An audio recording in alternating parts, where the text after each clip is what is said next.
Welcome to this explainer, where we're going to explore the foundational philosophy of Socrates to uncover a timeless and honestly absolutely vital framework for debugging human thought.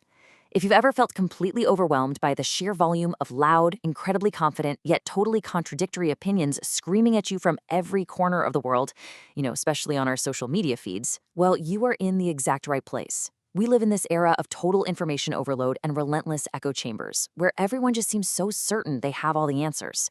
But today, we're going to look at an ancient operating system for the human mind that cuts right through all of that noise. And trust me, it is just as powerful today as it was over 2 millennia ago. Okay, let's dive right into this by holding your own absolute certainty in your mind. I want you to think of one specific thing you believe with total, unwavering conviction.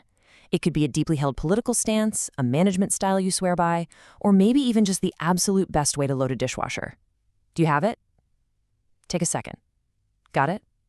Okay, hold on to that, because we're about to take a really fascinating journey from hubris to humility. What you're going to find through this explainer is that certainty is very often the enemy of actual understanding. And to see why that is, we need to travel back to the birthplace of Western philosophy.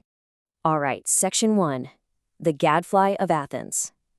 We begin in the ancient city where this whole disruptive process of questioning first kicked off. So Socrates operated not as a traditional teacher handing down neatly packaged answers from a podium, but as a brilliant, relentless, and frankly super disruptive force. He famously referred to himself as a gadfly. Now, if you know what a gadfly is in the natural world, it's a pest, right? It bites horses and livestock to keep them awake and moving. Well, Socrates roamed the lively marketplace of Athens doing exactly that, but to the human mind. And remember, Athens at this time was a proud, incredibly powerful empire. It was wealthy, influential, and deeply satisfied with its own greatness, which made his questioning not just annoying, but profoundly socially dangerous. He challenged the arrogance of his fellow citizens by relentlessly questioning their most deeply held assumptions.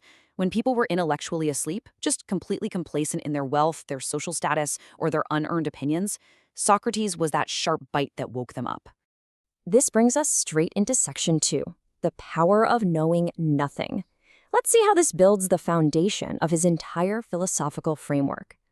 The contrast here brilliantly illustrates the core conflict of his time, and honestly, it's the core conflict of our time too. Just think about the illusion of knowledge.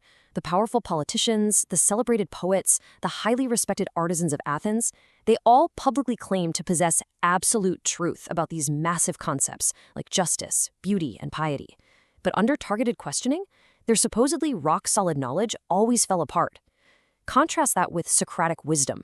Socrates held true wisdom precisely because he admitted he knew absolutely nothing. He didn't claim to have the final answers, he only claimed to recognize his own vast ignorance. That profound humility is what actually clears the path for genuine learning. It just makes logical sense. If your cup is already entirely full of false certainty, you literally can't pour any real truth into it. You've got to empty the cup first. Moving into Section 3, the Socratic method. So how did he actually go about exposing this illusion of knowledge in everyday conversations? He utilized a technique known to the ancient Greeks as elenchus. I want you to think of this essentially as a logical software debugger for the human mind. We are all running on mental software, right? And much of it is just legacy code inherited from our parents, our culture, and our environment. When a programmer writes code, there are inevitably hidden errors or bugs that will eventually cause the program to crash. Well, elenchus is the systematic process of running a rigorous diagnostic on someone's beliefs to find those exact intellectual bugs. By deeply cross-examining a person's claims, Socrates would force those hidden underlying contradictions right up to the surface, where they could no longer be ignored and simply had to be dealt with. So, the absolutely crucial point here is that this method isn't just arguing or debating to win cheap points. It's a highly structured, highly practical mechanism for dismantling faulty mental models.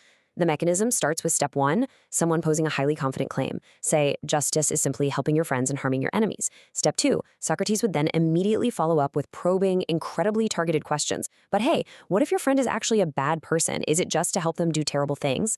This inevitably forces a contradiction to the surface in step 3. The person suddenly realizes their initial definition is fundamentally broken. Finally, in step 4, the person is left with no choice but to revise the claim. This loop repeats, peeling back the layers of assumption, moving the participants closer and closer to the actual truth. It's a collaborative effort, even if it feels, highly uncomfortable for the person being put under the intellectual microscope. Which naturally leads us to Section 4, Why virtue is knowledge? Socrates wasn't just debating for the sake of winning arguments or showing off.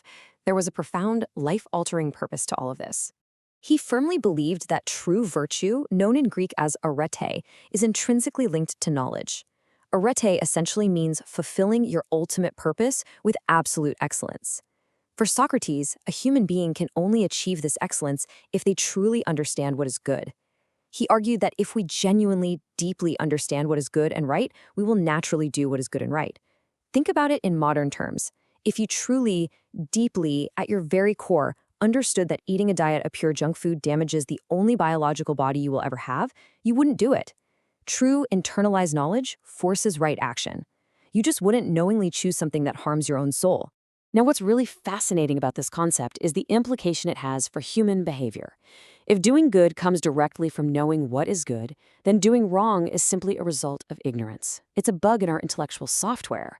When people act terribly, Socrates would argue they are doing so under the deeply false belief that their action will bring them some kind of genuine benefit or happiness.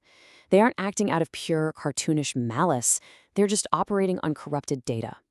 Therefore, the cure for a corrupted, misbehaving society isn't just harsh punishment, it's persistent inquiry. It's using that Socratic debugger to fix the corrupted data in our fundamental understanding of how the world actually works. Finally, we reach Section 5, the unexamined life. This brings us to the ultimate climax of Socratic inquiry and the core takeaway for us today.